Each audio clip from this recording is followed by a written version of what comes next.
মাননীয় স্পিকার, আমার কর্মজীবনে আপনাকে আমি কোর্টে পেয়েছি, সহকর্মী হিসেবে রাজনৈতিক দলে পেয়েছি এবং অত্যন্ত চমৎকার একটি পরিবেশে আমরা একসাথে কাজ করেছি। আশা করি সামনের দিনগুলোতেও আপনার সেই সহযোগিতা অব্যাহত থাকবে। মাননীয় স্পিকার, আপনার মাধ্যমে মাননীয় মন্ত্রীর কাছে আমার প্রশ্ন, ব্রাহ্মণবাড়িয়া ২ তথা সরাইল, আশুগঞ্জ এবং বিজয়নগরের একাংশ, মাননীয় স্পিকার, এখানে দুটো ইউনিয়ন আছে, পাকশিমুল এবং ওরাইল।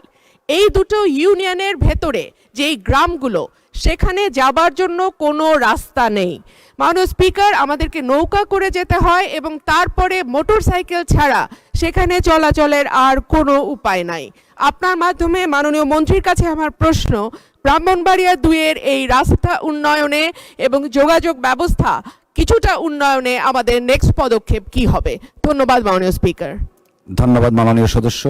আমরা কলিগ ছিলাম, এখনো আছি, আমরা একসাথেই কাজ করব মহান জাতীয় সংসদকে প্রাণবন্ত করার জন্য। মাননীয় মন্ত্রী।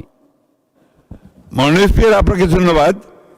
মাননীয় সংসদ সদস্যকে আমি আশ্বস্ত করতে চাই যে তিনি যদি এই বিষয়গুলো সুনির্দিষ্ট প্রস্তাব নিয়ে আমাদের মন্ত্রণালয়ে চিঠি পাঠান, তাহলে অবশ্যই আমরা অগ্রাধিকারের ভিত্তিতে এই ইউনিয়ন দুটোর যোগাযোগ ব্যবস্থা উন্নত করবার চেষ্টা করব। ধন্যবাদ আপনাকে মাননীয় স্পিকার।